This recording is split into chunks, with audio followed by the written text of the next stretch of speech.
Welcome back, everyone, to BBB Sharing. I'm Evie, Director of Ignite, sparked by BBB. And just like I promised, this is part 2 with Austyn Walker, the intern at Recover Hope. Like I said before, she is Linda Hawkins' right-hand man. And today we're going to talk about sugar dating. What is sugar dating, Austyn? So to give kind of a cited definition, because there really isn't a ton of information on it, Psychology Today defines sugar dating as a, quote, sugar baby is someone who receives gifts, including cash, in exchange for company, which can include sex but doesn't have to. And a sugar daddy or sugar mommy is a person who gives those gifts and is typically wealthier and older than the sugar baby.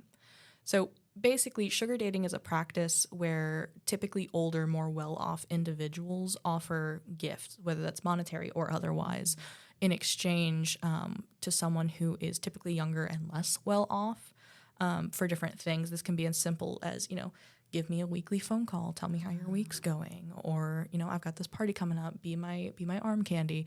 But that can lead to something as sinister as, sexual or labor exploitation very easily.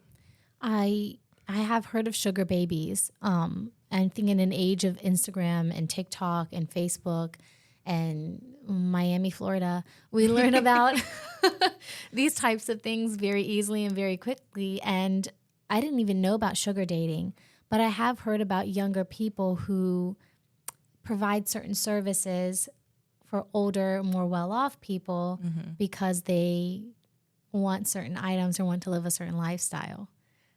Example, influencers that we see on Facebook or Instagram. So that makes sense. Why is it dangerous? So it's dangerous because it creates vulnerability.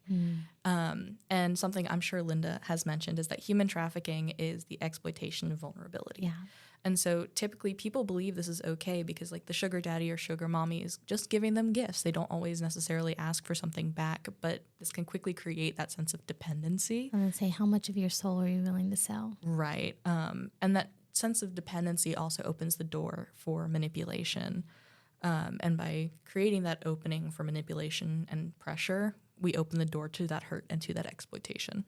That makes sense. I think when somebody starts to give you or gift you a certain number of things, certain things, you start to feel like you owe that person at that point. Or maybe you've become accustomed to receiving those items or living that lifestyle. And so you're like, oh, I kind of got to go along with this. Yeah, and especially if, some of the instances that I've seen, they give like an allowance. And so if you get used to getting that money in and you start to not want to do what they're asking you to do, that's when they tend to turn that, look what all I've done for you and think about all the things I've given you. And then you feel like then you're in their debt. Yeah. Oof, that's tough. Are there any stats or statistics of prevalence of it? So unfortunately, there's not. No. There really are no statistics because technically it's not illegal. Yeah.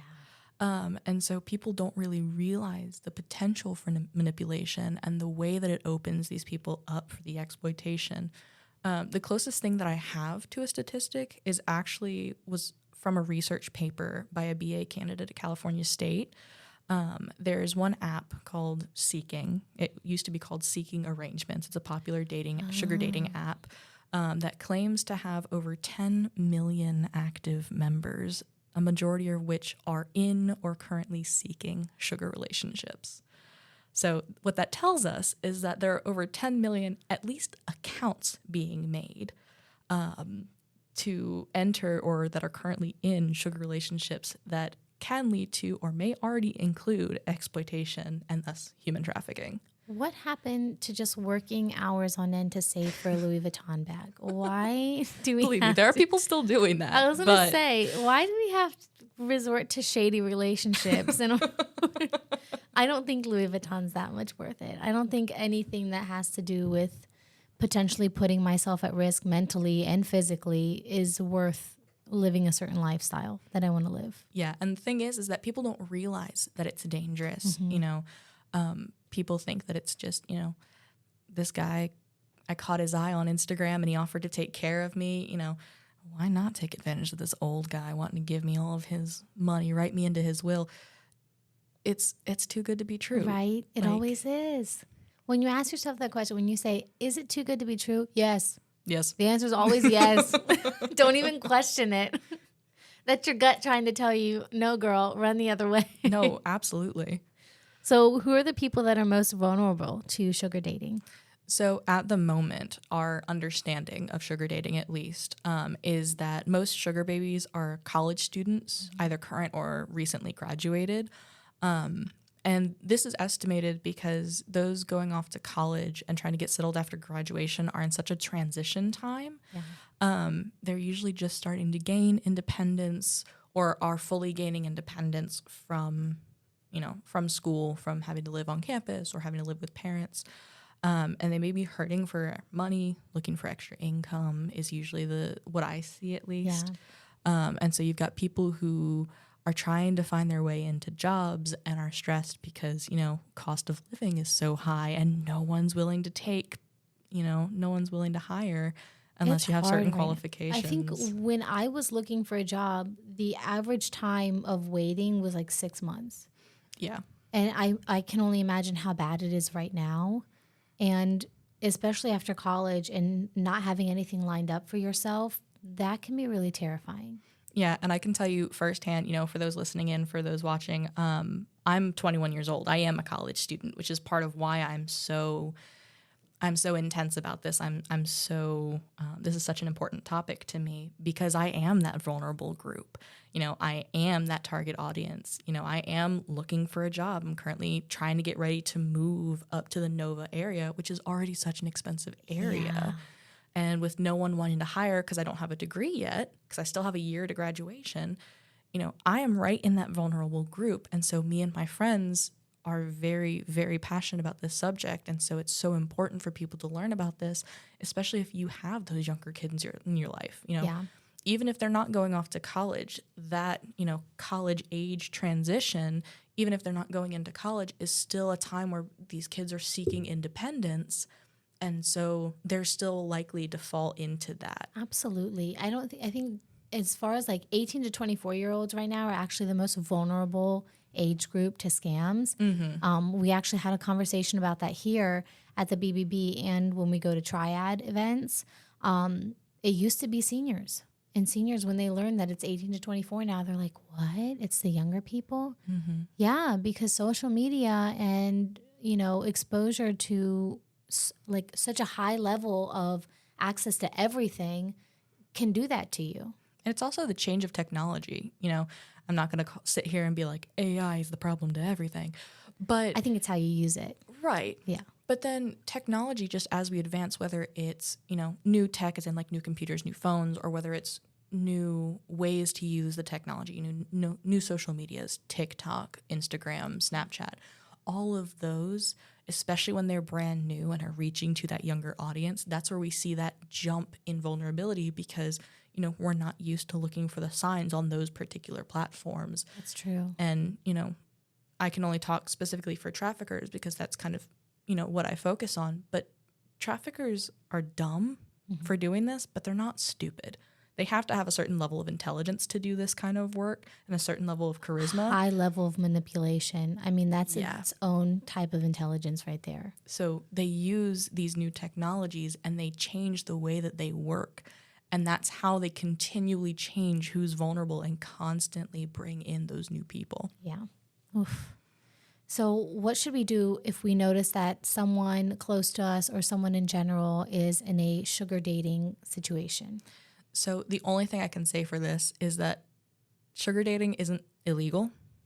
There is nothing, quote unquote, wrong with it, technically, in the eyes of, say, the legal system, whether or not we agree or disagree. But from a legal standpoint, there's really nothing that you can do unless something has or seems like it's going to happen. So our biggest suggestion is to educate yourself and educate your friends, especially if you see them getting into those kinds of relationships or if you see them starting to lean that way, letting them know the dangers of it. Everyone's a free person. We have free will for a reason. Everyone can choose to do this if they want. So all that we can do as friends, as family, as community members is to educate ourselves and others.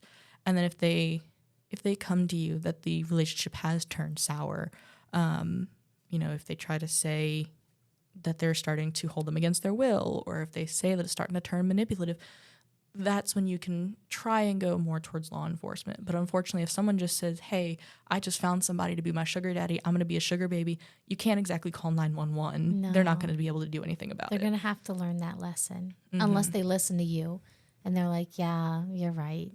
Yeah. So our biggest suggestion is educate yourself on it.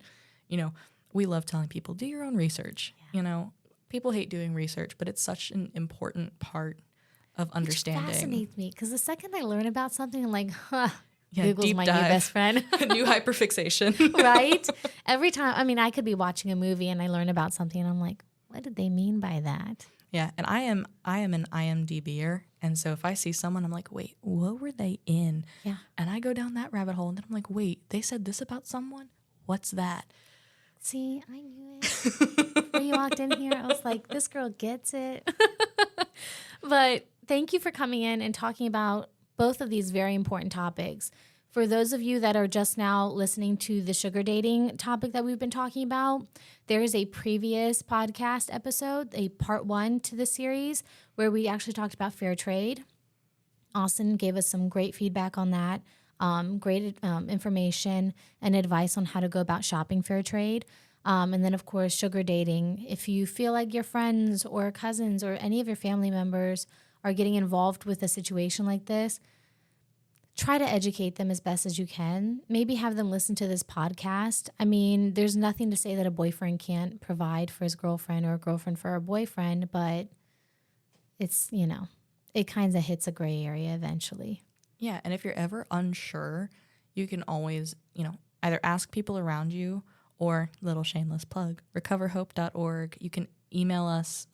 We have a newsletter if you want to sign up for that, or if you have direct questions, you can email us at info@recoverhope.org, and we'd be happy to walk you through any questions that you might have. Perfect. And you guys have a YouTube channel too, right? We do. So we currently don't have a ton on there, but we are working. Okay. We are currently recording some PSAs, and we're currently trying to get a bunch of stuff uploaded. We're working on making sure that Recover Hope is going to continue reaching for the stars and that we have everything we need lined up so that we can continue helping not only educate but support our community. Perfect. And you guys have a big event coming up too? We do. So in September, we have our annual fundraising gala. It's September 19th from 6:15 to 9:15, and we are at the Outlook at Saddle Ridge. So if you're interested, early bird tickets end July 31st. And we need all tickets bought by August 28th. But you can find all that information at recoverhope.org and click on the fundraising gala heading. Wonderful. Thank you so much, Austyn, again. It was great having you here. Everyone watching on YouTube, make sure you like, subscribe, and comment down below. Share out the video, share the love. And if you're doing it on Spotify, you're listening in, make sure you do the exact same thing. Thank you. Thank you guys so much.